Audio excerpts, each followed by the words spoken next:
Blog Talk Radio. The purple angel, oh purple angel,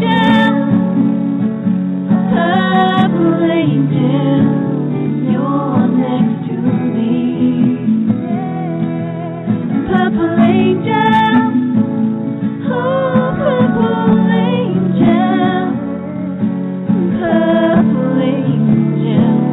you're next to me.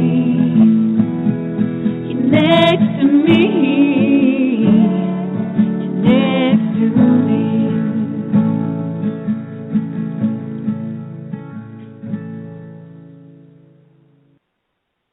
Well, hello, everyone, and welcome to Alzheimer's Speaks Radio. I'm the founder of Alzheimer's Speaks and your host today, and I'm thrilled to be here. We're going to have a great show. We have two different topics we're going to be talking about. One is personalized puzzles to engage those with dementia. And we're going to be speaking to some people who have dealt with dementia, who have used the puzzles, who have created this concept, which is really cool. And then the second half of the show, we're going to be talking with the Alzheimer's team, one of their doctors there, about some clinical trials, which is always great information to hear. So hopefully you can stay with us the whole 2 hours. If by chance you can't, don't worry. It is a podcast, and you can always go back and listen to it later. And please don't forget to share it with others. For those of you that are new to the show, Alzheimer's Speaks is an advocacy-based company providing multiple platforms to shift our dementia care culture from crisis to comfort around the world. We're all about connecting the dots and getting people a little bit more at ease with this disease. We believe that by joining forces and sharing knowledge and just having everyday conversations about life with dementia, that we can actually remove the stigmas attached to memory loss and help those living and dealing with this disease continue to live purpose-filled lives. Together, we can help everybody understand the true needs and kind of tricks of the trade when dealing with dementia. At our core, Alzheimer's Speaks believes that collaboratively we are going to win this battle. And I know that we are having a huge impact because we were honored to be named the #1 influencer online for Alzheimer's, according to ShareCare, which is the largest health and wellness site in the world, and Dr. Oz. And I have to tell you, that would not have happened without our listeners. You guys have been absolutely fabulous in terms of sharing the information that we give you. You share it with, your troops and your tribes all around the world, from those that are dealing with Twitter. You might be throwing it out to your tribes that way. Others might be shooting it out to their Facebook friends. Others might be sending it over to their colleagues on LinkedIn and all the other different social media platforms there are. It makes absolutely no difference where you share it. But the power of the impact, please don't ever underestimate that. There are so many people touched by this disease. In fact, every 4 seconds, somebody in the world is diagnosed with dementia. And if you look at your own circle of friends, you would be shocked, because this is a disease we still don't talk about. And so the more information we can get out to people, the more comfortable they're going to feel grabbing it when they need it. Now, another thing that I want you to know about Alzheimer's Speaks Radio is that we want to raise everyone's voice. So if you're a person with dementia, if you're a family caregiver or a friend, if you have a business that is really making a difference in the lives of those dealing with dementia, maybe you're a researcher, maybe you are an advocate. We have film directors, musicians, authors. Everyone is welcome because, again, we believe that the power of one can affect many. And so if we all use our unique skills and talents and we're willing to share them, it just makes it so much easier on everyone. Now, you can participate also in the show a couple of ways. One, you can use our chat box and I'll be checking that throughout the show. And you can throw out a question or a comment, or you can call in live, and that number is 714-364-4757. Again, that's 714-364-4757. Now, before I introduce our first guest, I always like to do shout out to a few different organizations. One is the Purple Angel Project. Very excited. They got their funding to do their documentary shoot over here in the U.S. So they're going to be coming here sometime in the fall, which is really very fun. They've done their shoot over in the UK already, and this is the new global symbol for dementia, which was started by Norms McNamara and Jane Moore.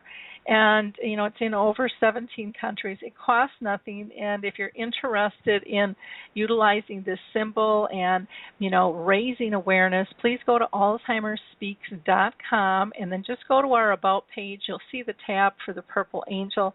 All you have to do is click on, get me the kit, and I will shoot you over some information there. Many people around the world listen to our show, and so I like to remind people that the Alzheimer's Disease International is the organization of all Alzheimer's associations around the world. So there, not only can you get connected to what association is closest to you, but you're also going to get global data and research. It's absolutely fascinating what people are doing in other countries. They have a wonderful newsletter that they send out, and I would highly recommend signing up for that. Here locally in Minnesota, I work a lot with HealthStar Home Health, and I'm so excited to be working with them. Our state fair is coming up again this year. Once again, HealthStar Home Health is going to be doing memory screenings at our state fair. Last year was the first year it had ever been done, and they just touched so many people and made such a huge, huge impact. We're also going to be announcing the launch of something pretty special, which I can't say yet, but you'll be hearing about it, and stay tuned because it's exciting stuff. Let's see. The second half of the show, we are going to be talking with a doctor who works with the Alzheimer's team, which is advancing research, and she's going to be talking about what exactly their clinical trials are about and how you can enroll, so you'll definitely want to stay tuned to that. Also want to give a shout out to the Dementia Action Alliance Group, fairly new organization nationally here. We just completed our survey, and we had two different surveys, one for people with dementia, another one for care partners. We had a great response. So again, I want to thank everyone for participating in that. Now it's our job as our committee to go back and figure out what we're going to do with all that data. And so, look forward to that information because we will be getting that out to you. I also want to just remind people, if you are looking for a holistic route to approach this disease, a great organization to contact is the Alzheimer's Research and Prevention Foundation. They just do an amazing job. There you'll find out about exercise, diet, and meditation. They have some free educational programs as well. And then there are certain types of dementia that, all of them actually have their own symptoms, but a couple that really stand out is the Lewy body, the frontal temporal lobe, and then people having problems with speech. And so there is a Lewy body dementia association, and there's also one for FTD called the Association for Frontal Temporal Degeneration, and then the National Aphasia Association, which deals with speech and has some great information for you there. And aphasia is spelled A-P-H-A-S-I-A. That's A-P-H-A-S-I-A. So with no further ado, let me go ahead and introduce our guests here today. Very excited to have this group of women with us. I was approached on this whole puzzle concept, which I just think is fascinating. Personalized puzzles. How cool is that? For I don't care if you have dementia or not, but if it's capturing a birthday shot or a wedding shot or helping somebody reminisce over their past. Just a really, really a neat idea. So today we have Mindy Dahlgren with us, and she spent her professional career as a in higher education, both in private schools like Vanderbilt, Mercy, and Duke, and public schools like Purdue University. She's published over 50 articles in the area of student life and transition from high school to college. And she has also taught at the elementary level and spent 12 years as an ice skating instructor while at Vanderbilt. Mindy, along with her twin sister, Missy, who is also on the show with us, worked at their family farm, which was an orchard and a resort out in Montana when she was younger. So welcome, Mindy. How are you today? Just fine, thanks. How are you? I'm pleased to be here. Well, good. I'm going to go ahead and pull your sister in here next.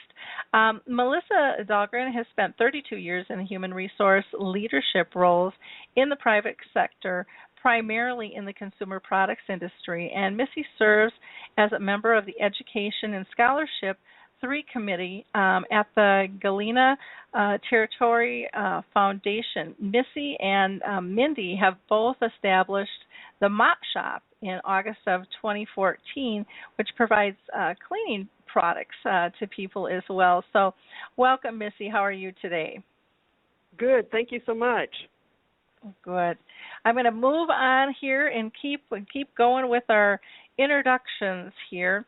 Now, these two gals, Mindy and Missy, established what they call Pieces of the Past in collaboration with Portrait Puzzles in May of 2014.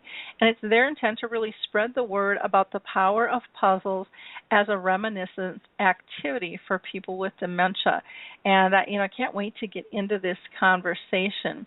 We also have with us Laura Neeson, who is a strong advocate for family caregivers and families affected by memory disorders. She is passionate about offering an opening and accepting environment in which to share different types of experiences. Laura has provided educational opportunities to learn about research findings, coping strategies, and ways to create a better life experience for everyone touched by dementia. She also currently volunteers at the Alzheimer's Association in honor of her mother-in-law, Marie, and her grandmother, Betty. So welcome today, Laura. How are you? I'm very well, thanks. It's a pleasure to be here. Well, good. We're thrilled you could make it.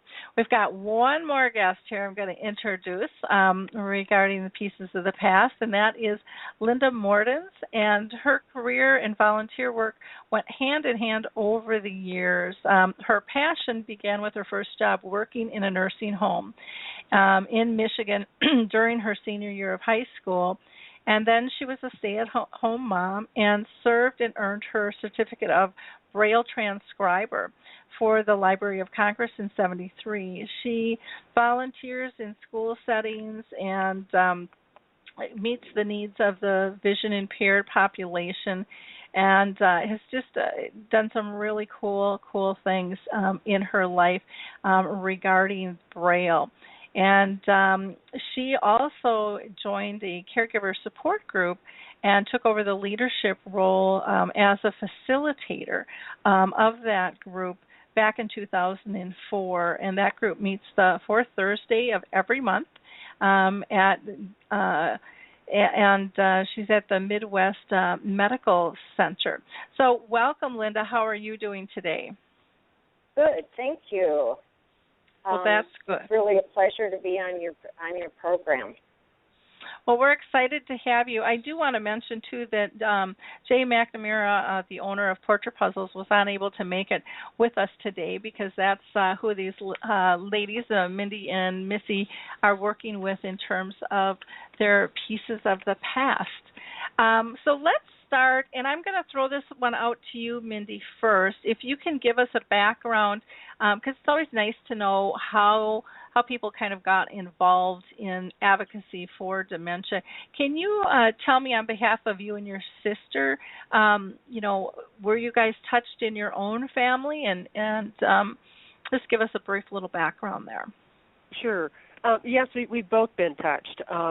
We live in a small town in northwest Illinois, and our parents live 2,000 miles away in the Seattle area. Dad, who celebrated his 91st birthday last April, was diagnosed with Lewy body disease in 2001. He was 76 years old at the time, and although he became increasingly confused and frail, he's always been the kind and soft-spoken, gentle man we knew as Dad. Behavioral changes occurred gradually. He was always outgoing and talkative, and responses became single-syllable words. Rarely did he initiate conversation, and quite honestly, he would sleep more and eat less. Having always taken pride in his personal appearance, he was less inclined to shower and shave, brush his teeth, or comb his hair. There was also a period of time when Dad wandered, and being 2,000 miles away, we didn't know about these occurrences until he was safely back home, but they were certainly frightening experiences that our mother and our brother, who incidentally lives quite close to Mom and Dad, dealt with for several years. Mom served as his primary caregiver for 14 years, but as she aged, it became increasingly clear that she needed some assistance taking care of Dad and managing the house. And we struggled a bit with her to acknowledge that she needed some help, and ultimately she did agree to have some caregivers come in, and that helped tremendously. But as time passed, Dad needed help waking up in the morning, getting into and out of bed, eating, showering, and walking.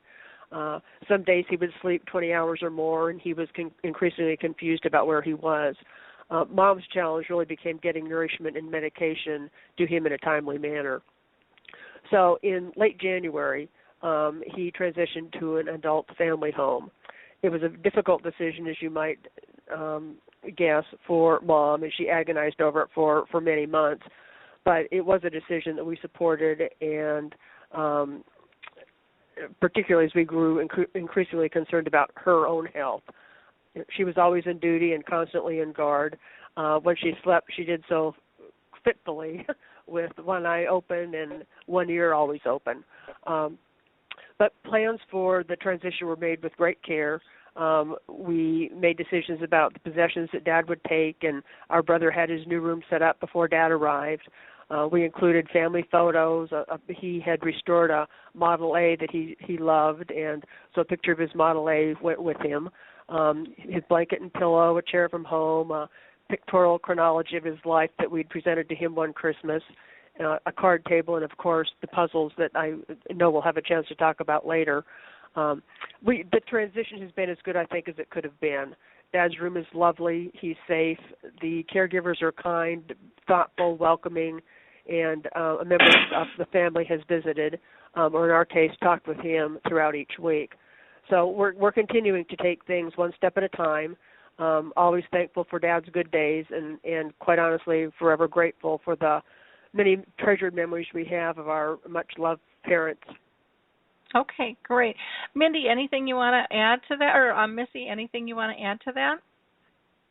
No, I think, that's really a great recap. We, we feel particularly blessed that Dad does still seem to know us when we call, and he really has remained the kind, polite, and gentle man that we have always known and loved. So, we do feel very, very blessed, and the adult family home is very, very nice, and the folks love him and take very good care of him. And again, our mom and brother are able to visit several times a week, and we call a couple times a week and send care packages or cards with pictures of us and our home here on a weekly basis.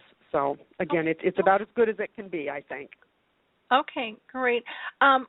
Laura, would you mind giving people a little background if you've been touched by dementia in your family?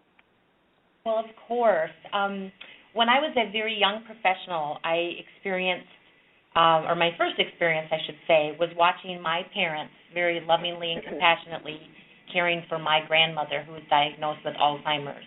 So I was a little once removed from the process, but I was exposed to it and really saw probably, some of the finest moments. I don't know that at that time I had just completed college if I knew entirely how stressful and maybe anxiety-producing it was for my parents, but I was exposed to it for the first time with my grandmother. Little did I know at that time that my parents were actually modeling the way for myself and my husband and really providing a roadmap for us years later when my mother-in-law, my husband's mom, was diagnosed with Alzheimer's, and we became very quickly the primary caregivers of her as she went through this experience with Alzheimer's for about 12 years. So we got up and close to it, and although there were years where it was confusing and a little anxiety-producing, we learned to grow into it. And the most significant thing that we look back at, now that she is deceased, is it was a very joyful time. We were calm and collected and tried to bring as many resources to her disease as possible, and then we just loved her and showed as much compassion as we possibly could. So as we look back, I decided that I want to help others go through this process because it can be a very joyful time, and although there are times where you can't believe it's happening, it all works out and it's all good. Okay, great. Thank you. Linda, how about you? Have you been personally touched by dementia? Yes. My family embarked on a journey of the unknown when my mother was diagnosed with Alzheimer's disease in June of 2002. She was at that time living in Michigan by herself, and we coaxed and pleaded with her, please move to Galena, Illinois with us, and she did. She then, at that point, we were very fortunate because the Galena South Senior Care Community in Galena had assisted living available, and it didn't matter at that time what the diagnosis was. As Mom progressed in the disease, she then moved into their nursing home. During that time, she spent a lot of time doing different activities in the adult daycare, and I was over there every day and volunteered in all three of the different programs.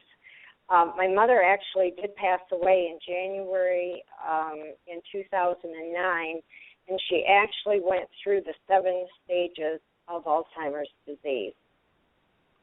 I think the biggest thing for my family was making the choice of how we were going to handle my mother's diagnosis, and we decided that it was going to be positive.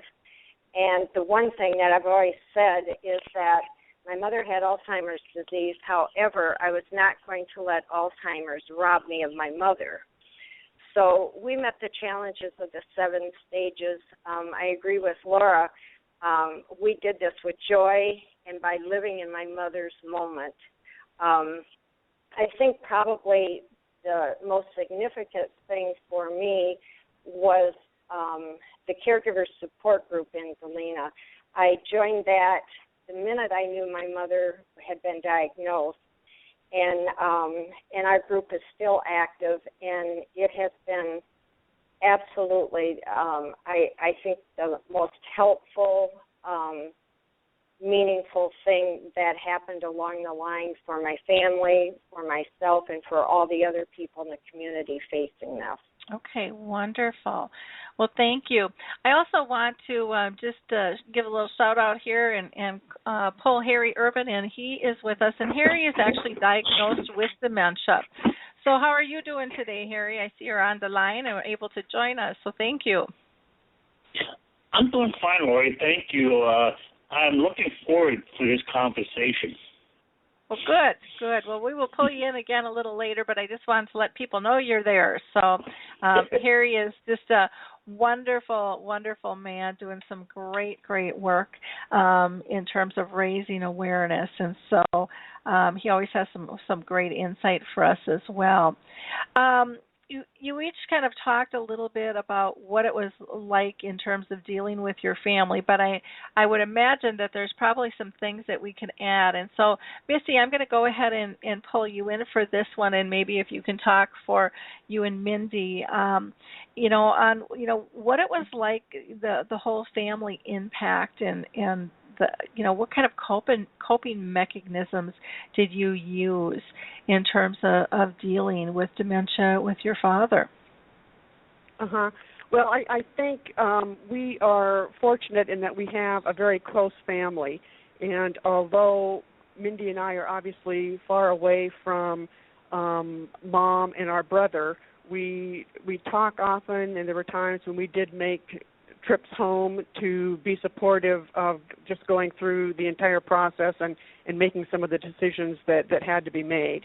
It was certainly very tough, but we talked a lot. We supported one another a great deal, and we were always most concerned about both Mom and Dad, frankly, feeling as though they would both be safe and taken care of, no matter what.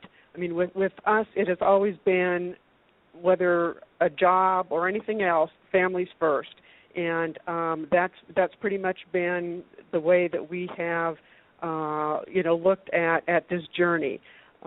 We have been very supportive. Again, we talk a lot. We help Mom with some of the frustrations simply by being there and being supportive of her, go through some of her own concerns and issues and frustrations and disappointments and so on and so forth. It's very, very tough on the caregiver, as folks out there know. In many respects, Dad got, certainly a great deal of attention, and yet there's a lot of attention that is due and needed by the caregiver too, in terms of support. So we tried to balance those in a way that made sense, again, from afar. Okay, great. And Mindy, anything that you want to add to that? No, I don't think so. Missy just hit the nail on the head. We are very, very fortunate, and their family is close and has always been close. So emails fly back and forth on a daily basis. There are probably times when Mom thinks, God, this is the third one today. I've just about had it, girls. But she knows we're there to be supportive, and that we care deeply for both Mom and Dad. And we, as Missy said, we try to do the best we can from 2,000 miles. Okay, wonderful, great. And, Linda, how about you in your family? How did you guys cope? Was everybody on the same page? I know sometimes that can be a struggle at times. Well, I would say that we were on the same page at the beginning. We definitely all agreed. I have a brother who is married, so there were just the two of us. And he fully agreed that, yes, the best decision was for Mom to come to Galena. However, as time went on, it was more and more difficult to talk to my brother about things because he didn't agree with some of the decisions that we had to make. And the hardest point, and I know there are so many people going through this, long distance is really difficult to try and coordinate ideas and agreements. As much as we tried to decide major decisions together, he began to pull away, and it ended up that my brother did not see my mother for the last 3 years of her life, which to me was absolutely tragic. His reason for that, and I hope this will help somebody else, his reasoning was it was too hard for him to see her go through this disease. But the most important thing, I think, that a person with dementia, Alzheimer's needs, they still need the love. They still need the touching. They still need you. And so my story is a little bit different because of the fact that my brother was not on the same page with me. He wasn't on the same page with the doctors. He wasn't on the same page with the care that she was getting. So that presented a lot of different problems. And I've realized through my caregivers group over the years that this is a very, very common thing that happens between siblings. And so I'm just hoping that, others won't have to go through the crisis that I did with my brother. Yeah, it is tough, and it's very common, very, very common, and very, very sad. I have two brothers myself, and one ended up moving out of town. My mom had the disease for 30 years though, so but it started. Yeah, so she started at my age in her mid-50s and then lived to 86, and it was just so painful for them to be around, and so they chose not to, which is their choice.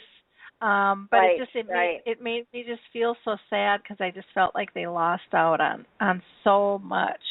But everybody has to live their own journey with this, and and maybe their pulling away made my relationship even more special to me because I could see what they lost even clearer. I don't know. It all makes me wonder, because it's so fascinating. And I know that there's definitely some regrets and things. And again, there's only so much you can do to help people through their own journey. And it's just a very, very interesting process. So thank you so much for sharing that with us, Linda, very much. I'm going to go ahead and pull Laura in, and if I can get to her here. And Laura, how about you and your family in terms of coping and caring and the compassionate road? How did you guys do? Sure. Well, like Missy, Mindy, and Linda, communication was very important. So just communication, with the physicians and with the caregivers and with our families, specifically our siblings. So we had a lot of the same challenges that you all spoke of. We also, tried to be very compassionate and patient. But I think we've alluded to, that courage piece, and that's really, really important. Once we kind of grew into this after we realized what was occurring, maybe like year 2 or year 3, we just became, I think, very courageous for one, and creative in our approach to it. So this was something we didn't really know much about, but we found that the less tight we held on, the looser we were, and the more creative and courageous we were, the better it went. So our kind of premise was we were going to meet Marie wherever she was that day, and we were going to, I think Linda talked about it earlier, we were going to meet her in her moment. So surprisingly, and this was really special for me to see my husband do this, we did a lot of improv. I didn't know that it was improv at the time, but we would listen with our heart and our minds to whatever she would say, and then whether it was logical or not, we would go with it. And so I think that's where, as we look back, that creative, approach to just being open and, creative with the whole process really let us grow into that experience. I love that, courageous and creative, and just it to me, with my mom, it taught me to play again, and I don't know if you felt like that, but it was lighter, it was easier, it was fun, it was brilliant. It wasn't this doom and gloom that everybody puts on it, Absolutely, because you weren't trying to put it in a box anymore. So and then as it relates to our, our siblings and all the grandchildren,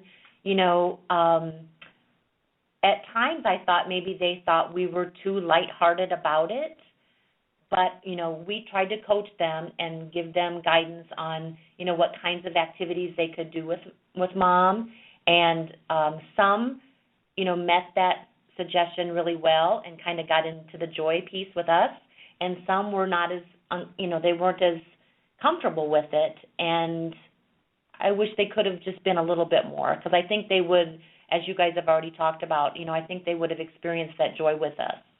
Yep, exactly.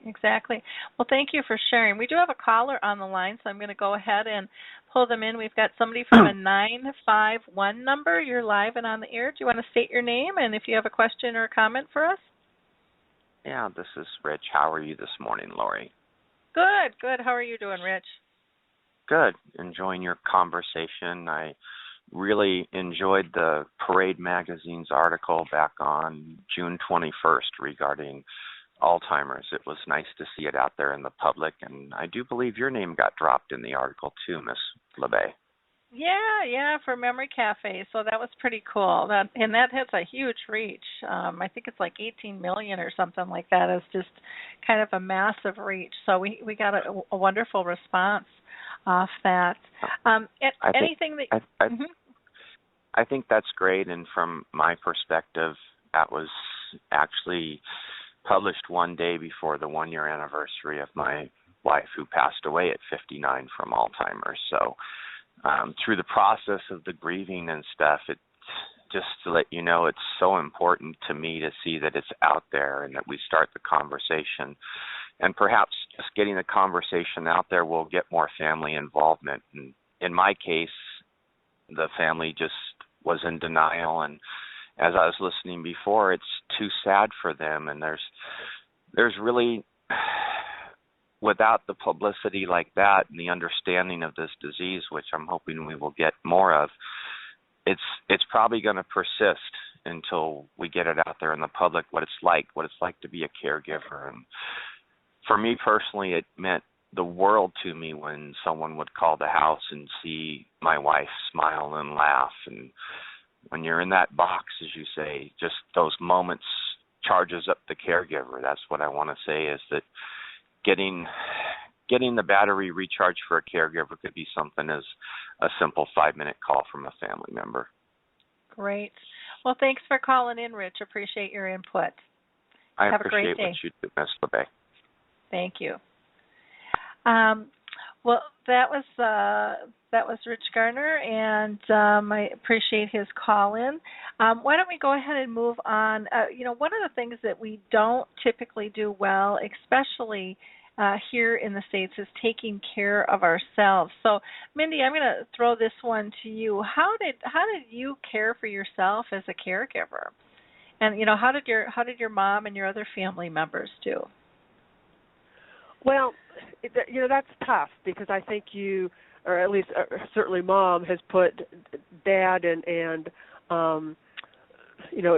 his needs in front of her own, which I think is what most people would tend to do under the circumstances. So that's a very tough question. We tried to encourage her to continue doing some of the things that she enjoyed, whether it was meeting friends for lunch or continuing with her aerobics classes, her swimming classes, aerobics classes in the pool. But quite honestly, that fell to the wayside pretty quickly. She got concerned about leaving the house. Even when Dad had a caregiver there, she was a bit concerned about leaving. So we struggled with that, and it's a toughie. Mm-hmm. I mean, she's always enjoyed reading. She still does read. I think that's probably one thing that allows her to escape from the daily stressors. But in terms of getting out and exercising and seeing friends and even shopping, it was a tough situation. Okay. Yeah, it's never easy. That's for sure.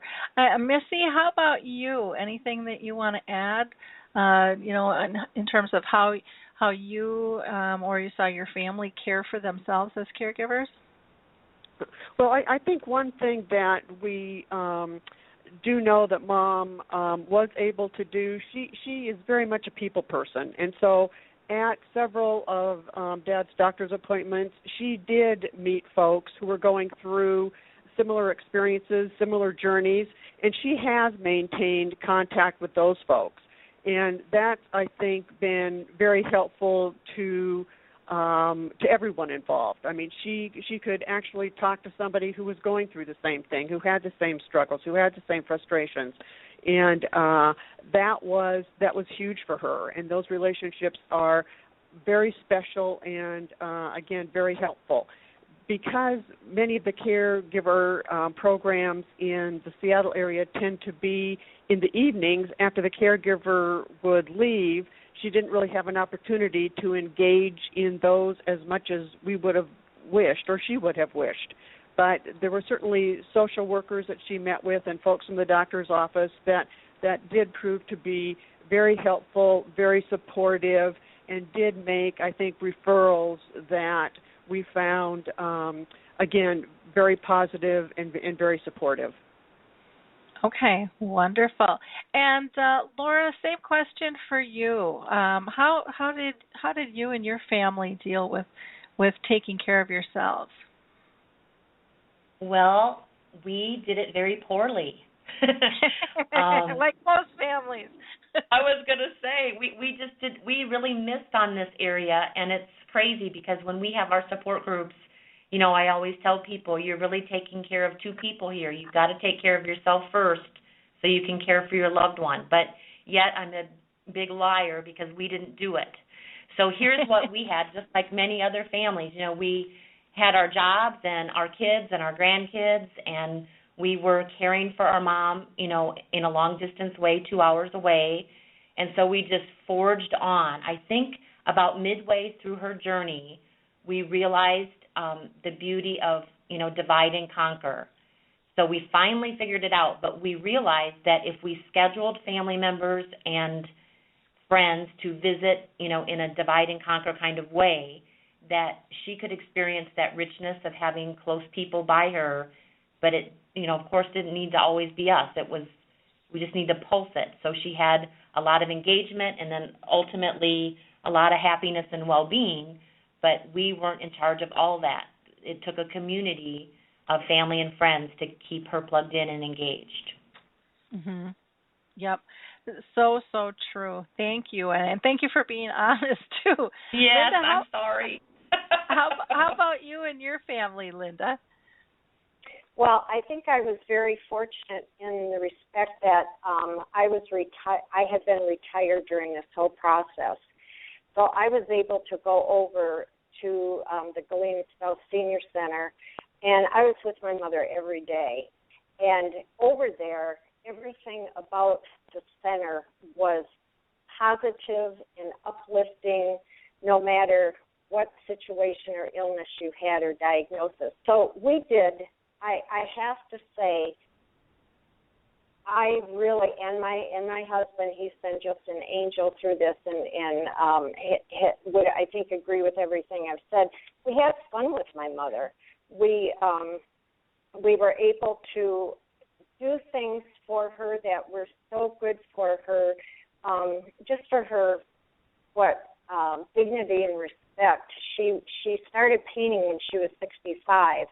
And so, for instance, we had a big showing of all her paintings and opened it to the community. Everything that we did with my mother, being that it was so positive and so much fun, helped us to take care of ourselves.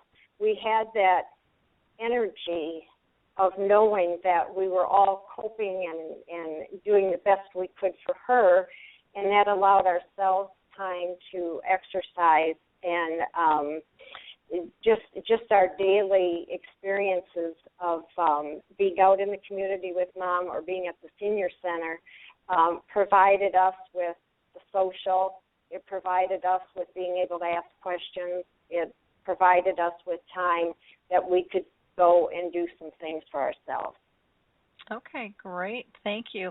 Harry, I want to pull you in on this question because I want to see what you see from the other side, a person living with dementia. How do you see caregivers taking care of themselves, or don't you? Well, first of all, you have to realize I live in a different world than you. I like the world I'm living in. It is easy for me, and I feel safe in it. And you're welcome into my world at any time, but don't try to drag me back into your world because I don't understand it and I'm afraid of it. Now, as far as caregivers taking care of themselves, now I'm selfish. I demand my wife takes care of herself so she can take care of me. Now, I mean, that's selfish on my part, but it's not. I mean, she has to realize that she has to take care of herself. And that's something that caregivers don't believe in. I mean, they think they can do everything on their own, and I'm here to tell you, people like me, we're a handful. And sometimes you just have to sit back and you have to take care of yourself and let somebody else handle the problem. Yeah, I think that's very true. I know that myself and I'm sure all the others here and those that are listening. I mean, you feel guilty if you take off and do something for yourself because you worry. Will your loved one be cared for properly? Sometimes we think we're the only ones who can do it. Sometimes we don't think that, but we act that way, and then our siblings think that, and so then they back away. I know I ran into that with my brothers. So yeah, it's an interesting thing, and then we get mad at one another for not being there, and we don't always open the door for help. And so very, very good point, Harry. Thank you for bringing that up. Mindy, I'm going to go to you now. I really want to talk about what activities you found to work well to engage those with dementia. And I'd really like to focus on the puzzle because I can't believe we're down to 15 minutes left already of the show. So we need to make sure that we get the pieces of the past in here. So I appreciate that. Give us a little background? Thank you. Sure. Several years ago, we really were in search of an activity that would provide Dad with pleasure and a sense of satisfaction. And we discovered portrait puzzles. It's a small company in La Crosse, Wisconsin, and family photos can be uploaded to the portrait puzzle website, and they are magically transformed into high-quality puzzles. And the 30-piece puzzles are simply perfect for Dad because each puzzle piece is about 3.5 by 3.5 inches. They're easy for him to handle. He can work with the puzzles independently or he can do them with others. It's a great way for him to be able to converse with other people and for other people to learn a little bit about Dad and Dad's life and our family. As I said earlier, he remodeled or he has a Model A, and he has several puzzles of his Model A. We've probably given him something like 12 over the last few years. But birthday celebrations, vacations, family photos, special holidays, and he loves his puzzles. And they've just been a godsend for him. And they've also really been helpful to Mom because if there are times when Dad's attention needs to be redirected, she can do that with these puzzles. And so they've been very useful tools for her. And quite honestly, it's been very heartwarming to know that there's an activity that Dad enjoys, that brings him pleasure, and that he can get a sense of satisfaction in completing. So that's it in a nutshell. We met with Jay McNamara, who you mentioned earlier, who's the owner of Portrait Puzzles, in May of 2014. We had already established pieces of the past in an attempt to spread the word about the power of puzzles, because we had learned that for those with dementia, they can provide relaxation, social stimulation, conversation, and really kind of a reminiscence therapy, if you will, that improves memory and brain function.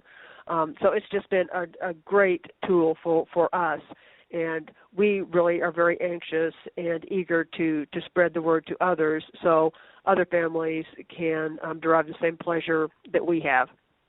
Great, great. Missy, anything you want to add there? You know, I would just say that the thing that has been fun, I think, both for mom and caregivers who have observed Dad working with these puzzles, is that he has really gotten better and better at it, and he can complete them more and more quickly. And he clearly has his favorites, and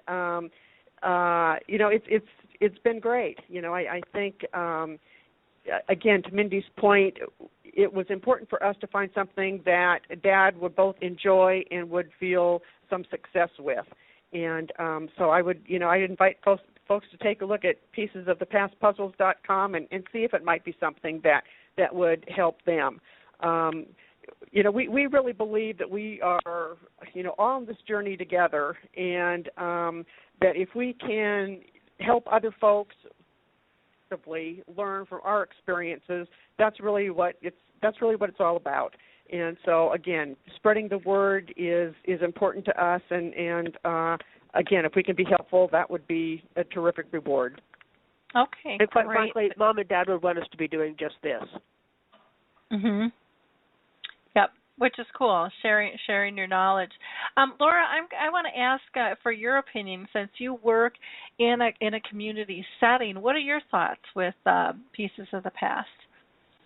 Oh my goodness. Our memory care families love these puzzles. We see just increased, engagement, increased well-being, increased happiness, I think. It's an activity that, of course, each resident enjoys, but to have it be customized to their life with their, car or their dog or their house, that just takes it to a new level, because the professional caregivers or family member or friend that, sits with them and, participates in this puzzle, they get to reminisce about that car or that dog or that house. And so it just, every time someone sits down to participate in this puzzle, it's all good. It not only increases their mood and their calmness and their well-being, but as so many people know with memory disorders, that well-being and that sense of happiness lasts many, many hours into the day. Yeah, I wish I would have known about this with my mom when she was in her earlier stages. I did just put in the chat box this link, though it is on the website as well.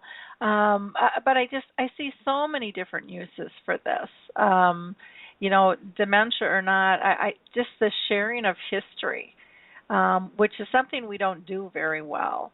And then, kind of making a game out of it, and then, helping it raise connection and have communication is just it's a brilliant, fun way to work. Linda, what are your thoughts about Pieces of the Past puzzles? Oh, I think they're excellent. When I first met Mindy and Missy, and they told me about Pieces of the Past, I said, well, I really think what I'd like to do is have you come to one of our caregivers meetings. And since that time, everybody has been extremely enthusiastic about it, and that's something that we, each month as we meet, I always have the puzzle set out and the information, and we always talk about it no matter what the subject is. And it's just, I think, just a wonderful, wonderful social interaction that you can do with your loved ones. Mhm. Great. Harry, I'm gonna pull you in as well in terms of what do you think about making pictures that you have into a puzzle? Does that sound something that would be of interest to you in terms of?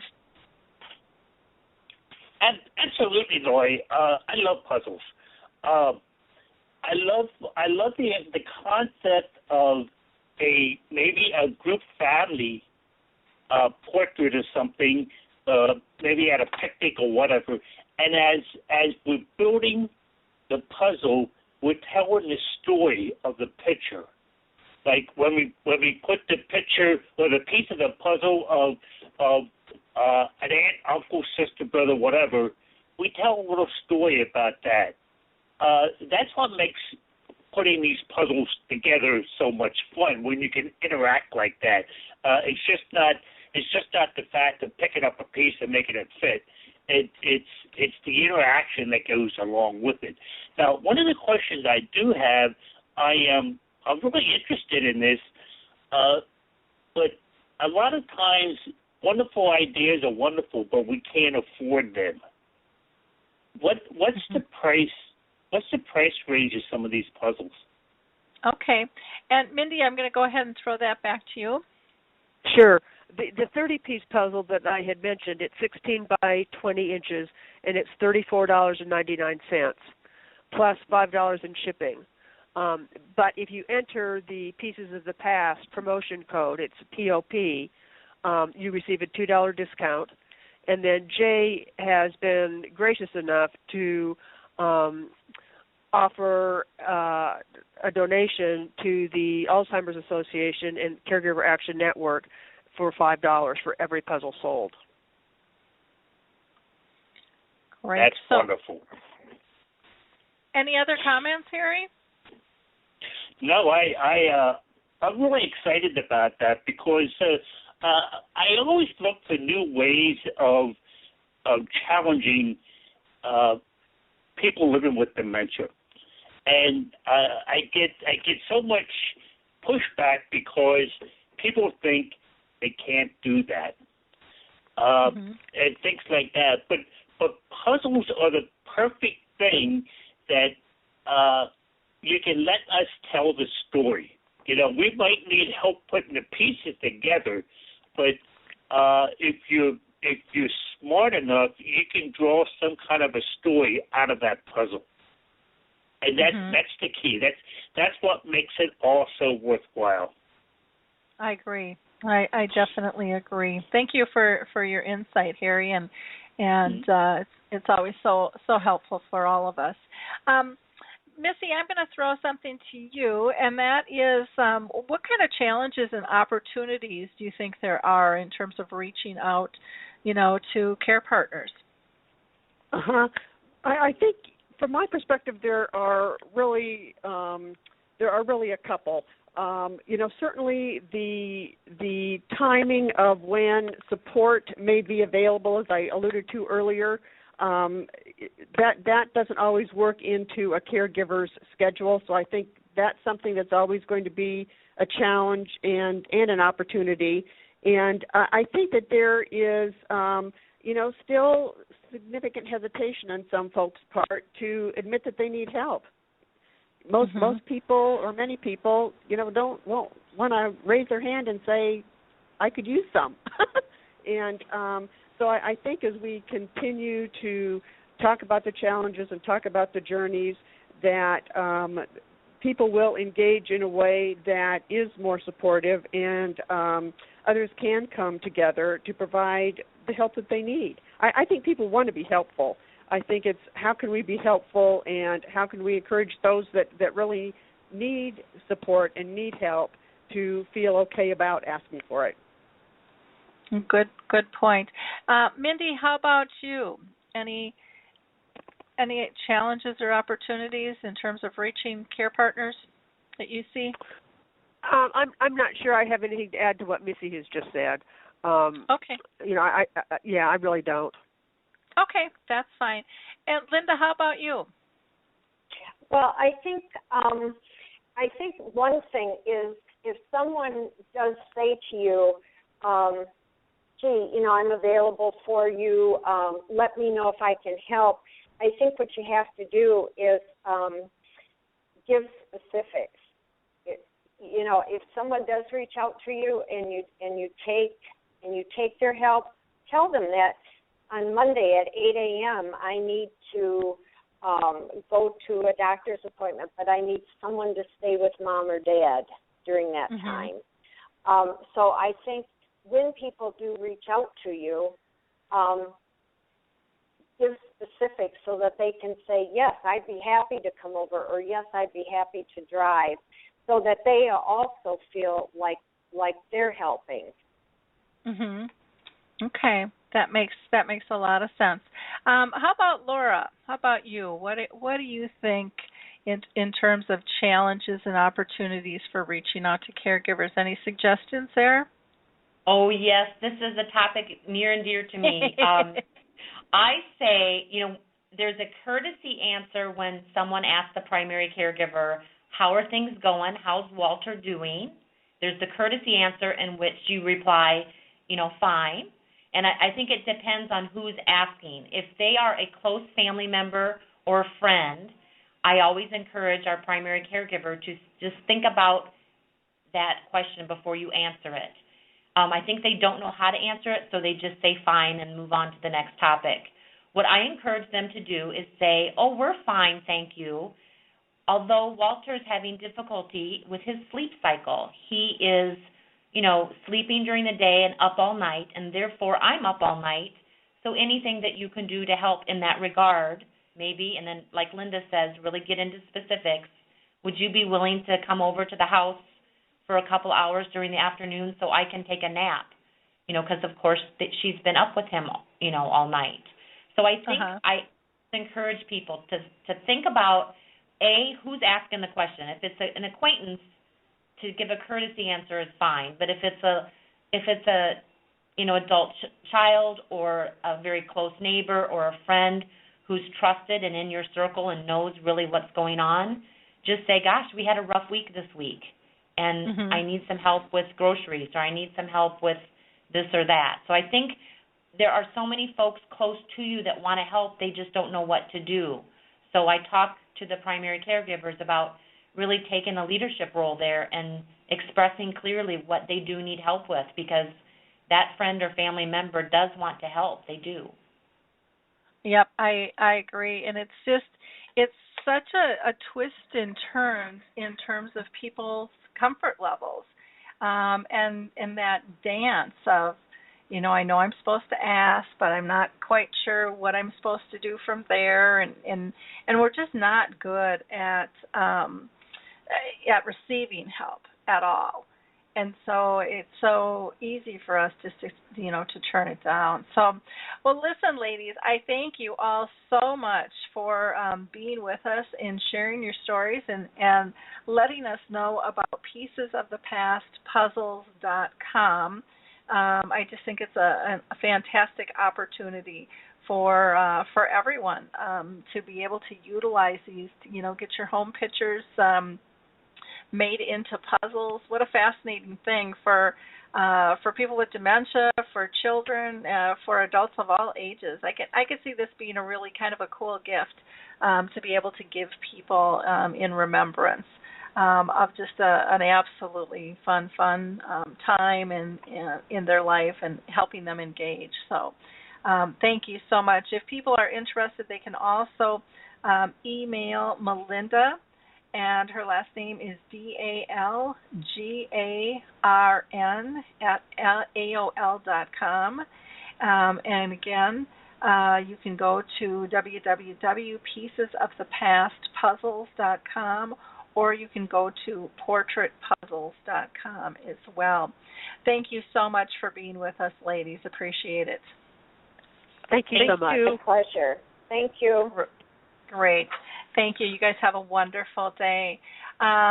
Excited to be able to roll into our next guest here in just a minute. I'm just going to give you some brief highlights before I introduce her. If you haven't listened to our last show, that might also be of interest to you. Patrick Talley was with us in Making a Difference with Technology, and he has some cool things you can do with pictures as well in terms of making short little videos, and it's really, and his applications are free. So check him out. He's got 3 different apps. One hasn't been launched. One is going to be more of a GPS, but it's much smaller than what we've seen out in the market right now. And then our next show next Tuesday, we're going to have Lori Shearer on with Dementia Days, and she is living with dementia. She's going to give us some great insights. We did our Dementia Chats on the 14th, and with that one, on Dementia Chats, we have our panel of experts. Harry Urban, who is with us today, is one of them.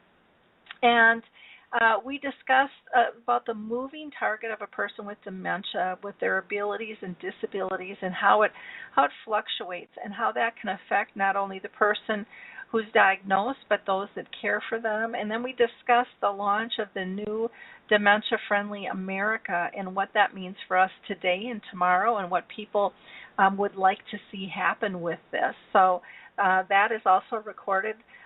Everything you can access by AlzheimersSpeaks.com. On our blog, we had a great article that got a lot of comments regarding dementia, the benefits of meditation and spiritual fitness. There was also the Dementia Action Alliance webinar, Living Fully with Dementia. That currently, I have not seen the recording of that yet, but as soon as I get that, I will let you know. Wonderful article on Mara Botanis, an amazing lady leading the charge against dementia. Mara just received the National Jacqueline Kennedy Onassis Award. And then last night, I just reblogged something from Truthful Loving Kindness. She talks about the time and energy consumption that it takes when you have dementia symptoms just to, be able to engage. And then last, I just want to say, if you're going to be in Ina, Illinois on August 6th, come and see me at Rend College. I would love the opportunity to meet you in person. So let's roll into our second half of our show here. We're going to be talking about clinical trials, and we're lucky enough to have Dr. Neelum I'm going to probably pronounce your name wrong, so please correct me, Aggarwal, and she works with the population of health neurologists and clinical researchers in the field of longevity and aging.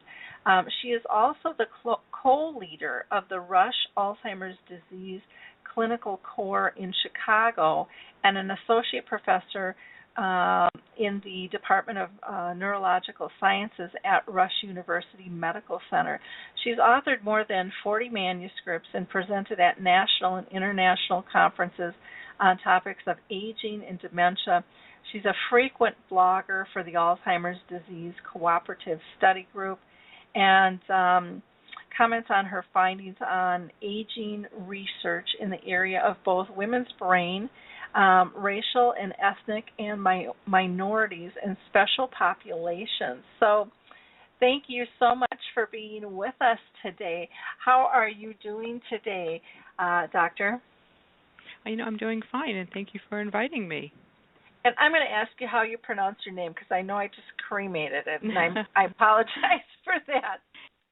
The last name is Aggarwal. So it's Neelum Aggarwal. Mm-hmm. Okay. Well, thank you so much for being with us today. Really excited to talk with you about clinical trials and, what are they and why are they important? We hear a lot about them, but I know that there's also a lot of hesitation for people with these. And so can you give us a little background on what they are and why they're important for us? Okay. Well, first of all, clinical trials, if you want to think about it very in a general way, is a trial or a study that wants to test something. So we're trying to test a possible intervention, whether it be a medicine, it could be a therapy. It could be, doing a survey on someone to see if that would help diagnose, prevent, maybe even treat or cure a disease. So it's just really a formal way of looking at, we have an issue, we have a disease, what can we do to see if this can make it better? And there are different types of trials. Some have medicine, some have more non-medicine, but they're therapies nevertheless. Now, why are they important? Well, they're important because if we don't engage people to come into trials, we just don't know, frankly, what works for a specific disease. And we then rely on a person's experience in treating the disease just by experience, but not in a focused, in a structured way to collect information that could be, then generalized to a larger group. And I think that's the first thing that's really important. The other thing is that frankly, medicines, especially for Alzheimer's disease. We have 4 medicines that have been on the market for many years. We have not had a new medicine for many, many years in Alzheimer's. And those medicines got on the market because clinical trials were done with people who said, this is what's happening, these medicines, what is this medicine? Let's try this medicine. And is it worth it? Is it changing something? So everything that you see, all your medicines, even the over-the-counter medications that are out there, went through, for the most part, like aspirin is a great example, they went through initially some trials. Does it make a difference? And then it depends on how, I guess how much of a side effect it can occur, whether or not it comes over the counter or a prescription. So that's why they're really important. Okay. Now, in terms of Alzheimer's disease, I guess I see them as being just critical given the numbers of people and the kind of lack of knowledge we know. Why do you feel that clinical trials regarding Alzheimer's disease and dementia is important? Well, it's important because, you just mentioned one important thing. So many people are really having this disease. It's really coming down to where it's going to be hard to find someone who's not touched by the disease, either by a friend or know someone or who's caring for someone or someone who has the disease. And that's a really staggering kind of statistic that's out there with the numbers of people who will be affected. And trials allow for new medicines and new therapies to be looked at and investigated to see if we can, number one, slow down the disease from progressing if someone has it, but more importantly, can we start doing trials to prevent the disease? And I think that's one of the things that has really changed over the last few years in the Alzheimer research world, where we are now shifting our focus on prevention.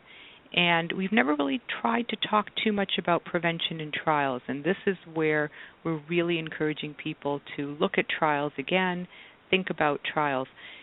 One thing I say to my patients, and I say it to physicians and patients, whenever I see someone in my office with Alzheimer's disease, and I talk about medicines and I talk about treatments, I also talk about trials. Trials have to be part of the clinical treatment program, if you will. They cannot be left out in kind of out there. Well, okay, maybe we'll do a trial. It should be talked about in the terms of how we're going to treat someone with the disease. Mm-hmm. Definitely, absolutely agree with that. Can you tell us some of the specific benefits that you see in terms of clinical trials?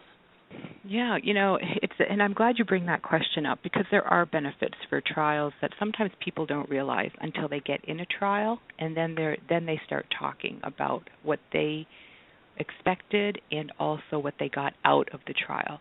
So one of the things that happens is one of the good benefits is that people get engaged into doing something, and I think that's so critically important, especially with this disease. People feel at times like, I'm not doing anything. It's just happening to me. It's happening to my loved one. It's happening. We're not doing anything. And that creates anxiety, and that creates frustration, anxiety, and frankly, depression. So trials allow people to get engaged and to do something. Also, the caregivers have said, I never thought that I would get so much out of this trial, even though my loved one was in the trial. And what they mean by that comment has been, I got more information, I've learned about this disease, I've been much more educated. I see the doctor and the team whenever I come in for the various visits. I'm able to ask questions. I'm able to get more personalized care, and I get tests done that maybe I would not have been able to get tests done, and that has a level of not only comfort but for education.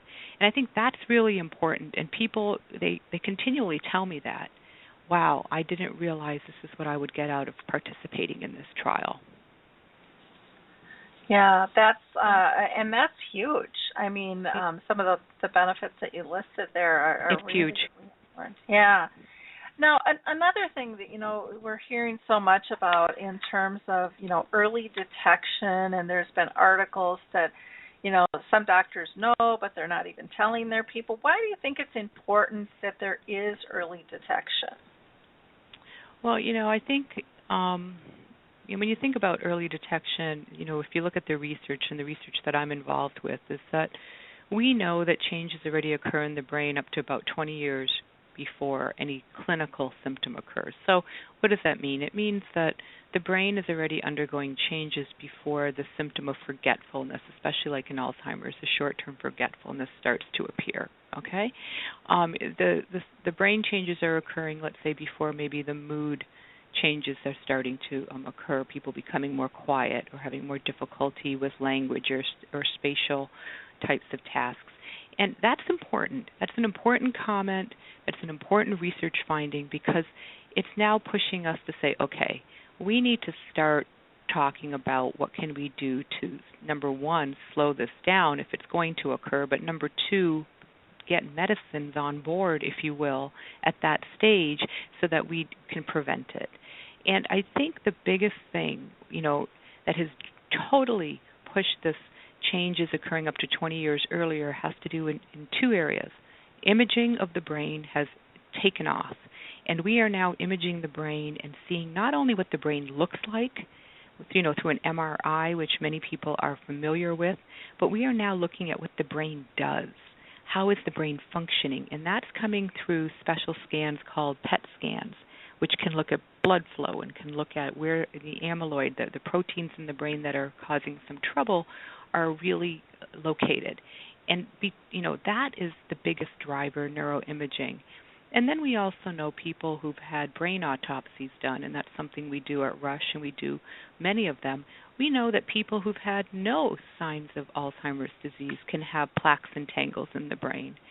And we're like, whoa, those are there and there's no sign. So that means there's things happening in the brain that can already tell us we maybe need to take care and try to prevent the disease. And that is why we're really pushing early detection, because now we have the tools to detect it earlier, and we need more research to, basically hone in on what we need to do. Okay. Can you tell us, what are some of the things that you're doing at the research center in the Alzheimer's clinical trial area? Sure. So, here in Chicago at the Alzheimer's Center, we have a very, I would say probably a very wide array of clinical trials that we do. And we've done that on purpose. We've been very intentional with this, that we want to make sure we do trials that can really go through the spectrum of what is happening with thinking and aging in the aging brain. So, for example, we will have prevention studies coming through the center where we can recruit people who do not have a diagnosis of dementia, but perhaps have a family member who has dementia or who knows of someone who has dementia and they're very concerned, okay? And we would have trials to see if they can qualify and come in a prevention study.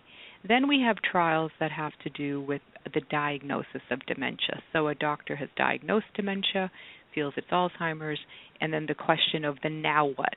So now what are we going to do? We're on medication, now what? And that's where I get involved. And I say, here are some trials for mild Alzheimer's. Here are some trials for moderate Alzheimer's. And then here are some trials for persons who have severe Alzheimer's. So we really try to go across the full spectrum of the disease, okay? And it's something that we've been very intentional in doing because to raise awareness not only to the doctors in the community that there are things out there, but to the public that there are different opportunities for research participation. And also, I have to add, when you have this kind of a program, you're able to reach a large group of people. So I work, exclusively at times with the minority communities, and often they're coming in quite late in the disease state. And then the question is, doctor, what do you have for a trial in this stage? And we are, we're very into making sure we have something for all groups of people coming in various stages of the disease. Okay. Now, one thing that I have to ask is, I asked the question, about, what are you doing in terms of research for Alzheimer's? Is it just Alzheimer's, or do you do Lewy body or FTD or any of the others? Right, and we do those studies. We have seen them come through, but we have really focused on Alzheimer's here at our center. We have centers in Chicago at Northwestern that is very, very good in doing frontotemporal dementias and primary progressive aphasia, those kinds of trials. And then, with regards to Lewy body, what's interesting is that our movement disorder colleagues, my neurology colleagues in movement disorders, they have also taken an interest in starting to do trials that engage, Lewy body dementia and also Parkinson's disease. And we're seeing that also. We have a website, www.DontForgetAlzheimers.com or AlzheimersChicago.com that people can go on and look for various studies that are going on. But again, they're out there. That's the message. They're out there. Okay, wonderful, wonderful. Now, one of the questions that people get all the time, there's kind of this big conversation, and I know it was just in the media the other day again, is does Alzheimer's affect women differently than men? Oh, yeah. And it does, And I'm really glad that finally the press is coming around to this. This has been a discussion that has been ongoing for a long time in the research and in the clinical world. As doctors, number one, we know that we see more women than men in general that are coming in with memory issues. We also see more women and daughter-in-laws and daughters coming into the clinics bringing their loved one in, okay? So, number one, we see the women being affected, but number two, we see the women as the caregivers coming in. And right now, I think one of the for the listeners to realize, the lifetime risk of developing Alzheimer's disease is 1 in 5 compared to 1 in 10 for men, okay? And that is really important because what it's saying is that women over their lifetime really have twice the risk of developing Alzheimer's compared to men. And the argument always was, well, women just live longer. Of course they're going to get this disease. It's all due to age. Age is a factor, but it is not live twice as long. That's exact. Well, this is the whole thing. Thank you. And the other thing is, age is a factor, but it is not the only thing. We're really trying to understand what are the reasons, and of course, hormones come into the play here, right? Hormones, estrogen. And the estrogen that we lose when we go into the menopausal stage, and what's the effect on that, on memory and thinking? We're also looking at stress and heart issues. This is two areas that really need to be looked at more deeply, especially heart issues with women. Women have very high rates of heart disease. And again, is this the reason why somehow we are developing also dementia more than men? And stress, is it bringing it on? So I think these are the biggest issues right now. We need to really engage people in and stay on this topic, and really try to figure out why it's occurring different in women compared to men. Yep. Oh, that's great. And I think that the statistic of 1 in 5 and 1 in 10, oh, yeah. That's huge. If that's not a slap in the face. So it's important. What can women do or try to help to prevent the disease? Is there anything out there that we can do differently? Well, and my answer is yes. And I think first of all, understanding what the risks are. Okay, it's the first thing. All right, that's the first thing. And I'm very big on what can I do, what can we modify. So, for example, age. Frankly, you can't really sit there and say, this is the age I'm going to live at, and after that I'm going to die. Honestly, age is something that's really a non-negotiable. The other thing is family history. I think you need to know your family history. You need to know what are the big issues in your family history. So if heart disease runs in your family history, then we need to pay more attention to the heart health. And when I say heart disease, I am talking also about the diabetes, the cholesterol, and the high blood pressure, not just specifically heart attacks and heart failure and those things. We have to learn what is in our history and what can we control, and those are things that to an extent you really can control. You also need to reduce stress. I say this every day to everybody who will listen to me. Get your stress under control. And people say, well, that's easier said than done. And the answer is yes, but you need to do it. Stress is hurting you. It is hurting your health. It is not just a mental thing. It is hurting your health. We know people under stress have high, in the blood, CRP, these inflammatory markers. We know that these are high. We know that cortisol is being released too much and not going down in the levels it should be, and it's impacting memory. We know that the gut basically doesn't function as well under stress. So stress has to be controlled. I mean, before we came on, I heard you talk about meditation and trying to really reduce, for thinking wise, but also it can reduce stress. We need to exercise. This is all common sense stuff. But here's the thing about exercise. There have been studies that have come out that exercise has much more an impact on women than it does on men. It's good for both, but somehow for women, exercise seems to be much better, okay? And we know that when women exercise, which means aerobic exercise, their brains look different. And their brains aren't becoming smaller, if you will, over time. And guess what else comes under exercise? Walking. Walking counts. And I think for the longest time, walking has got a bad rap. Walking has never been in there, well, walk. No, you need to walk. And walk as much as you can and as fast, slow, but just walk. Very, very good things for brain health. And then nutrition. The last thing we always talk about is diet. And this is a simple thing. I just said it last week in a conference, and here it is. I need people to be looking at what they're eating. I need them to be thinking about getting color on the plate, which means your plate has to have reds and yellows and greens on it. That's color. And you need to really choose a heart-healthy diet because that's a brain-healthy diet. Heart-healthy diet equals brain-healthy diet, and then add nuts and berries, and you're off. That is what you should be eating with every meal. Yep. And that's it. I was just going to say too, and the colors are not artificial colors. You're talking real food, real food, real food. Yep. Yeah. One of the things we talked about earlier, it was when we were talking with Pieces of the Past, and the gals there, in terms of reducing stress, was she was talking about just learning to, live better, kind of be in their world. And, and I'm a firm believer, and this might sound really strange, that the disease is here to teach us to live differently, to engage, to be less stressful, to let go of control, to learn how to play again. And, they really talked about living in a person with dementia's world. And when we do that, everything changes. I mean, it's just everything becomes much easier. We add such stress to ourselves that we don't really need to do, and it's sad. And I was one of them.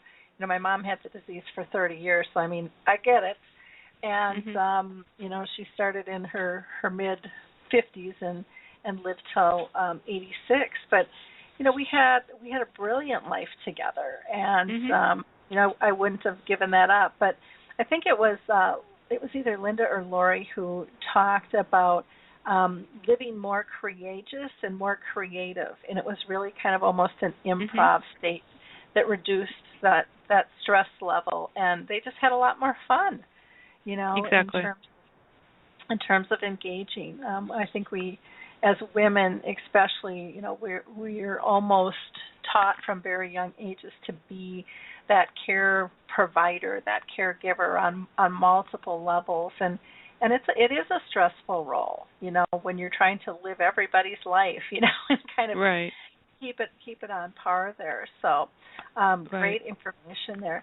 Now, if diagnosed, what regime would you recommend for women? Is it I know you talked about the meditation and the exercise and eating right, and but are there certain medications that are out there, or well, that's a great question, and that's the question I get all the time. And I'm going to tell you, it's been very frustrating that we are not reporting any of the data based on sex and gender. And this is one of my, big areas that I keep championing, that all clinical trial data should be reported with sex and gender differences, so we can answer those questions that are coming from patients and families. And yes, we by law we have to include women and minorities, and it was very good. It came into the clinical trial world, and we have to do that. But when you look at actual studies, if you really look at them, it is not reported differences between men and women. Basically, the comment most of the time says no differences were noted, but actually looking at groupings, men compared to women, it's not there. And there is a big push right now in the clinical medical and the research world to really start promoting sex and gender types of analyses, but more importantly, sex and gender type of medicine. So, for example, medical students coming through that I see and on the various committees that I sit on, I am talking about sex and gender differences as it relates to many, many clinical conditions. Do you know what they are? Do you know how they affect what medications we should use? Do we even know if there are differences in meds? So at this time, I can tell you the Alzheimer medicines that are out there, there is no compelling any evidence to suggest one medicine works better in women compared to men. It's strictly based on the doctor and the doctor's experience in giving the medication, okay? And that's an important point right now. Moving forward, it would be great to know what medicines may work better with women compared to men when it comes down to memory issues and diagnosing Alzheimer's disease. The other thing that when you talk about what women can do differently than men, especially being, let's say, being diagnosed, I always tell my women patients they need to tell and talk to family about what they need and what they don't need. And they have to be very vocal about it. This doesn't help me. This helps me. This situation I don't like. And say it.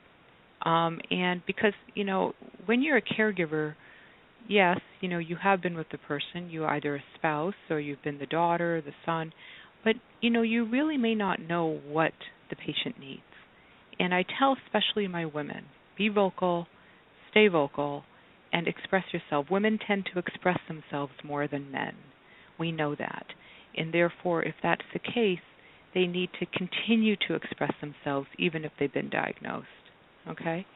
The other thing I tell women, and this ties into the caregiving issue. As you said, women tend to be caregivers, frankly, some whether they want to or not. They're put in that role. At times they're expected to do certain things. They have to figure out what they can do and then learn to delegate. And that's the toughest thing for women. Women have a hard time delegating things out and saying, I don't do that, or I can't do that, or why don't you do this, etc. And I think if we learn to delegate more often, the stress would go down in a lot of things. Because as you said, you give up control then. And but giving up control means to decreasing stress, okay? And I guess my final point would be the multitasking thing. I just gave a talk on, a 1-hour talk on multitasking and what it does to the brain. We tend to wear this multitasking badge of honor that we can multitask. And I think, women in general, we do. We do multitask. We have to in many cases. But there comes a point when it's detrimental. It is not helping anything. If anything, there's too many open projects. There's too many open things in the air, and that's causing the confusion. The brain likes structure. The brain really does like structure. The brain functions well in structure. And when you multitask, the brain is, basically not functioning at its best. So I tell, again, my women, patients, their daughters, caregivers, this multitasking, you have to slow it down, 3 things at one time, if that, and you have got to really do things in a pace that you can handle, and then you will do it well. You will do it well. Yep. Yeah, that is fascinating that they're not tracking gender, and sex. Yeah. I mean, you just kind of, as an outsider looking in, I would think that would be like 101, No. especially in this day and age, the way data can be collected Right. and input. So good for you for really, staying on top of that and shouting from the mountaintops. Appreciate that very much. Thank you. Are there any questions that doctors should be asking women versus men that you think would help, or that women should bring up to their doctors if they're not being asked, to help flag their condition? Because I know, like you mentioned with the hormones, I mean, for 10 years my mom was told, it's just menopause. Right. And then 10 years later, then they did significant tests, and it was like, oh, oops, she's got the mentality of a 3-year-old. Don't let her out of your sight. And that whole 10 years, my mom knew it was more than that. Mm-hmm. She kept. Right. She was afraid she was going to lose her job. She kept a manual. I mean, she knew at her core, which was so strange because nobody talked really about Alzheimer's back then, 30 years ago. You just didn't hear that word. But she was just so sure that's what it was. Well, I can tell you, and I have heard that comment so many times, where I say the women are going through the healthcare system and they're going between the primary and the OB and the OB and the primary, and then maybe they'll go to cardiology and then they'll flip back to the OB, and then maybe they'll come to neurology. And that time window is about 16 months. Okay. Mm-hmm. I've tracked it with my patients that have come, and it is so true that women in general most likely will talk more to the OB, gynae, and probably internal medicine doctors. And so what I've done, and I've really reached out to my OB colleagues and basically have said, whenever a woman is complaining about memory and you think it is not due to any kind of hormone shots or any changes in the regimen of what you're doing, send over. And that has been the comment. Send over, and we will do an assessment and see what we're dealing with. And I can tell you, more times than not, I have called the OB back and said, this is early Alzheimer's. And the OB has been stunned. They have been stunned. Mm-hmm. And of course, they've said, fine. They look now we know. Okay.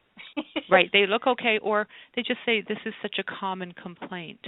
Mm-hmm. And so what I've done is raising awareness with the OBs. The other area that I've raised awareness where women talk much more to their doctors tends to be in cardiology. We at Rush, at the Alzheimer's Center, I have a cardio-cognitive clinic that I started with the medical director of the Rush Heart Center for Women. Tuesday afternoons, I'm doing cognitive screenings on her patients that she sees in the clinic because many of them have complained about memory issues, and it's not clear whether it's a heart issue, heart medication, or is this the beginning of an early dementia? And again, I believe that what we have to do is with women have to talk to their doctors, and a lot of times if the doctor does not feel that there's anything to worry about, they can ask for another evaluation, and most likely it will go to neurology, okay? And I think they need to push it. I think they need to push the envelope on this because I've seen far too many cases where it was that 16-month window by the time they came to see me. And if you look back in the history, it was there. And, it's those kinds of things where the woman was told, well, it's all in your head, or you're depressed, or you're overstressed, or all these things, which it could be, but you need to get an evaluation done. Yeah. The other one I think that would be critical to talk to, because I think a lot of women see these who are just the nurse practitioners. I think that there just seem to be, I know if I can go see my nurse practitioner versus the doctor, that's where I'm at, because she just takes more time with me. I feel much more connected to her as well, and so it's interesting that you even know who people are talking to and who they're more likely to open up to, and I think that's huge in and of itself, because I hadn't ever heard anyone talking about that. It makes such sense, in the process there. How about with regards to the caregiving role for an Alzheimer's patient? Does that impact women differently than men? And I know you had mentioned that there's, more women caregivers, than men. or that will admit it anyway. So, that might be part of the problem too out there. Right. Well, it's interesting again, in my experience with caregiving, I see men having more problems with caregiving when the wife has the disease. I see men come and talk to me that I don't know what to do. And therefore, I don't know what to do. I'm going to hand it over to my daughter to do this because I just don't know what to do. I've had men tell me, I have to fix this. I have to take, that kind of take charge thing. And I've told them, if you're going to get into a fight with an Alzheimer patient, you're always going to lose. So, you're not going to win. So you better think about your strategy, if you will, because it's not going to work. Having said that, I think that women, it's interesting, when I speak to a woman who's a caregiver, what I've noticed is the women tend to ask about overall big picture, how are we going to manage this? Is this person comfortable? How often should the visits be? What should we be doing? How can I help? How does she feel? How does he feel? This kind of discussion, okay? When I speak to the men caregivers, the men are for the most part, very bottom line. Okay, what medicine are we going to start? When can we start it? If this medicine doesn't work, what can we do? How long is this going to go? What stage is the person in? And can the person live at home, the loved one, whoever it is? So they're very, very into, at least my patients are very into, give me the facts, what are we going to do? And how do we do it? And I think, I tell people when you go to the doctor, and if this is something, like, especially if you're a caregiver and you're thinking this is something happening, you have to go with questions and direct it of what you want to get out of the visit. This is very important. I hear many people saying, well, I went to the doctor and he didn't say anything. Well, he did say something. It wasn't exactly what you wanted to maybe have a discussion about. And I think with this disease, people get very intimidated about where do we even start. And that, I think in the beginning you asked me a question, or we were talking about why is it not being diagnosed? Because, my experience with my colleagues, my doctor colleagues from all specialties are saying to me, we don't even know where to start. Where do you start with this? Because once you say the D word, dementia, and then you go to the A word, Alzheimer's, everything opens up then. I mean, the questions about living and stages and medicines and trials and the average physician just doesn't have that time allotted in the schedule to do this. So a lot of time they are so overwhelmed. So that's why I ask patients, put a list together and let's go through that list and get the information at this point that you need right now. And you can say, well, I don't know what I need. Start looking, start reading, start educating yourself, and then get that question and then elaborate off of it. And I think that would relieve a lot of stress from people. I really do. Yeah, I totally agree with you on that. Yeah, definitely. What kind of suggestions do you have for women caregivers and Alzheimer's patients? I think one thing that women have to do, and I have been talking already to the medical students that I mentor as medical students, saying you as medical students need to understand this disease because you may not be seeing, depending on your specialty, what you go into, but this may happen at the house, with your own family, and showing people how to manage the medical with the caregiving is really important because you have to manage both. You cannot just be a caregiver without understanding the medical behind of what's happening. So I think when it comes to caregiving, and especially for women have to learn to be more in a team and play as a team. And what does that mean? It means that they have to start thinking in terms of, this is what's happening. This is my loved one who has this. I need to assemble people around me who can help me with a service, whether it is providing supervision, whether it's, I think, again, I heard before I came on today, doing grocery shopping. They have to learn to have team members, if you will, there to help them. And for the most part, women don't. they want to do the whole thing on their own. They may turn to a daughter, but the daughter has to go to work. She can't do this by herself. Then the kids may come in and try to assemble a team, but the mother is feeling embarrassed that she can't handle this on her own. So what I'm saying is that the team mentality has to come into play here, where who's on your team. And if you don't have the family on your team, which I see a lot of, frankly, I see a lot of family not being on the team, and I'm okay with it. And I tell people, be okay with it. It's okay. You need to then look for new team players.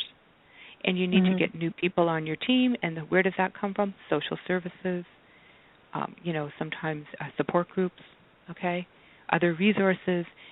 Talk to the doctor. What other resources are out there? What do you know? Who can you point me to? Find a team. And I think that will help women tremendously. And delegate out that task. This is what, and that I think is going to help the most. I think for the most part, men intuitively do this. They intuitively do this. And they get people on that they think they need, that help them. And I'm not saying that they aren't caregiving, but they're caregiving in a different way. And frankly, I think we need to learn for how they caregive. Some people will say they don't caregive. That's not necessarily true. They do in a certain way, but they're very big on who do we need? What do we need to get done? And I think women need to think that way. I do. Yeah, I definitely agree with you on that. I think that that's very, very important for us to expand. We just don't do a good job in terms of connecting. You know, we think we're the only ones, or the only ones that we trust. To be able to. But one thing though, I have to say this to the listening audience. Remember, women make up the majority, in many cases, of the workforce. And so what happens when this disease, this is something, again, I start very young when I talk about this. I'm talking to high school students about this already, about caregiving. If we do not figure out how to manage caregiving and careers, if you will, we are leaving in record numbers from the workforce. And that crosses everybody. That crosses people, in the labor force. That crosses our secretaries. That crosses the doctors. It crosses lawyers. Everybody. You hear it all the time, that people are pulling back, and especially women. And so if we really have to focus on strategies to keep us in the workforce, and, again, one of the areas I champion with the women, young physicians and residents, what do I need to do to keep you in the workforce?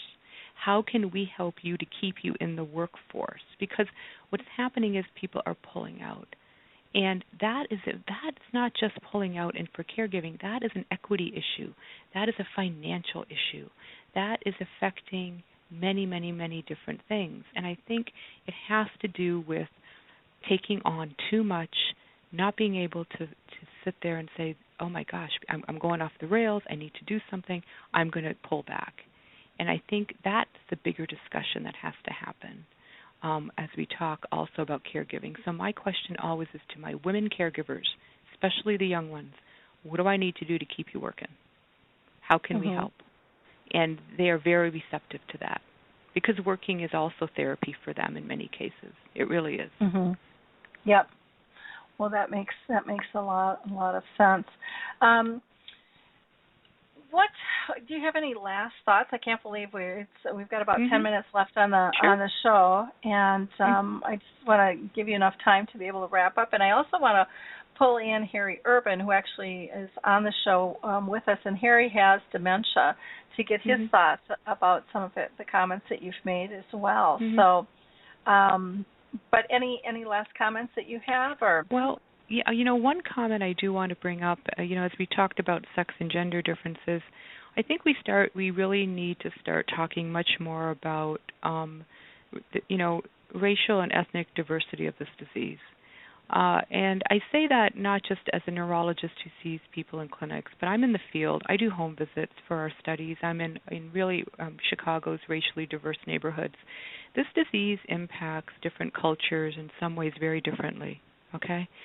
There's a lot of stigma in some cultures about recognizing what's happening, keeping the disease quiet, keeping it in the home, people not knowing where to get help for this disease. There's a lot of suffering going on in the houses where people just don't know where to turn, okay? And I also think, not only raising awareness in a culturally sensitive way, but also, getting people engaged into getting treatment and coming into trials. Right now, we have less than 5% in our clinical trials are minority, okay? Mm-hmm. Which means, what it means is that whatever we end up finding out for medicines and drugs is going to be mostly tested with populations that were Caucasian. So the question then that comes, does this medicine work the same in different ethnic groups? And sometimes it may or may not. We know in heart medicines they work differently, okay? Mm-hmm. We don't have those. We will not have those answers for Alzheimer's. And given the population in this country and the diversity in this country, we have really got to figure out how can we engage our minority populations to understand this disease, seek treatment, and participate in trials. And that is very, very important for everyone because it is a disease that crosses all nationalities, all socioeconomic groups, and we have got to really figure out how everyone can pull together and get engaged. And I guess that's my last comment for the listeners on this, is that the minority, the ethnic diversity in this disease, it's there. We just have to get more people engaged. Mm-hmm. I agree, and in the movements, it's gathering steam. Long ways to go, but man, we've come a long, long ways in the last 5 years. Exactly. Unbelievable. I'm going to pull Harry Urban in and just see if he has any questions. Harry is a man living with dementia and has been for about 11 years out in Pennsylvania. And Harry, any questions or thoughts you have? This has been a very enlightening show for me. Now, I say that because I speak out about dementia awareness. That's my passion in life. That's what I do. But I never gave a thought to the genders of dementia. I did raise the question. In fact, it's only been in the past week or two, I raised the question that it finally struck me that as many times as I speak, as many support groups I go to, I see very little minorities in the group. And I'm shocked by that. I didn't think about it before, but now that I'm thinking about it, I'm shocked by it. And I'm saying why? Because I know they suffer just as much as we do. And I think we have to do a better job of now raising awareness amongst the different ethnic groups, minority groups, and genders. We're just not doing that. Exactly. Yeah. I'm glad you brought that up as your observation, Harry, because that's there. I mean, I can tell you when I've spoken to my patients, or when I'm in the field, I physically go in houses and I say, so talk to me. Would you go to a support group? Oh, no, we don't do that. Or we won't go there. And it's that feeling at times of shame. This is occurring. We don't know how to handle this, or we have to keep this in the family. And I keep saying, yes, I understand the family is important for support, but you have to bring in other people. So I think we're moving forward. I can tell you the numbers that you read about minorities and Alzheimer's disease. Just do me the favor. When you read a number and when you hear the number, just know it's an underestimation. It is underreported. It is an underestimation. Because out in the field, I can tell you people have this disease living out there, and they are not going in, they are not getting diagnosed, and they are not coming to these groups as we would like to see them come. Yeah. Okay. Anything else, Harry? No, that's I think I just added more to my passions now. We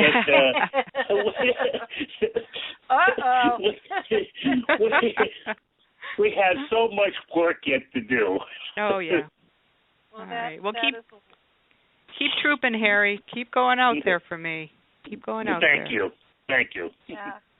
Well, we'll bring this up, too, maybe on Dementia Chats on what you thought of this conversation when we do that next week, Harry. And maybe we can get the other ones on board, too. That would be wonderful.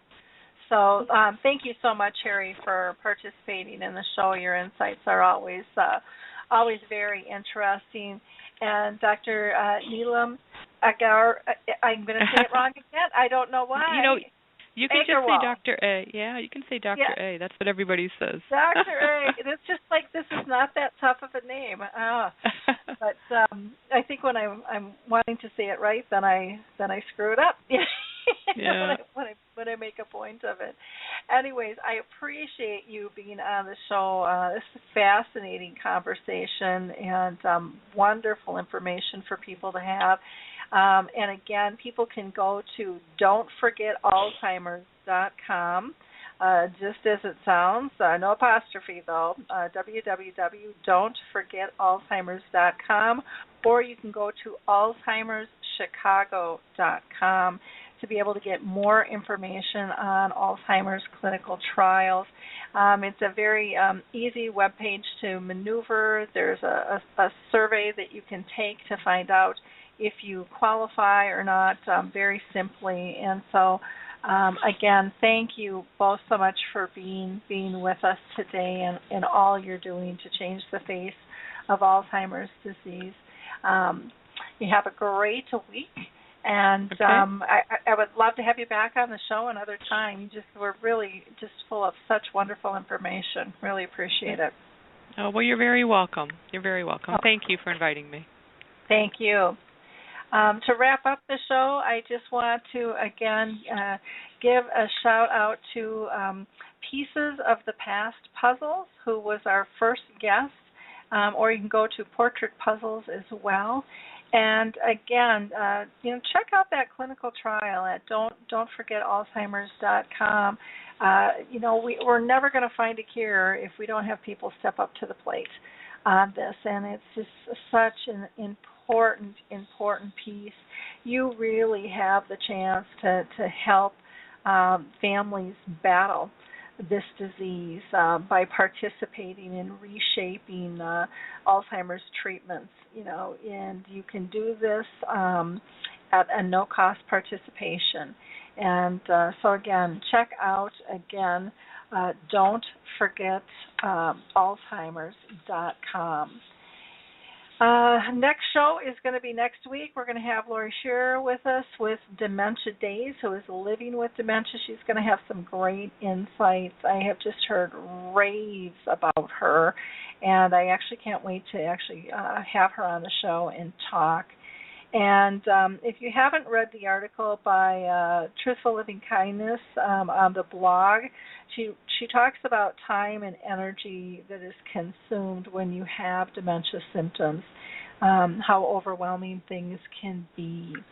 And last, I just want to give a shout out to, join us on the Purple Angel Project. You can find that on our About page on AlzheimersSpeaks.com, or check out Health Star Home Health. If you're going to be in Minnesota the end of August, beginning of September, make sure you check them out at the State Fair. Some really exciting things are going to be launched at that time.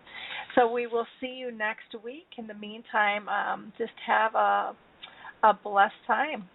Talk to you soon. Bye now.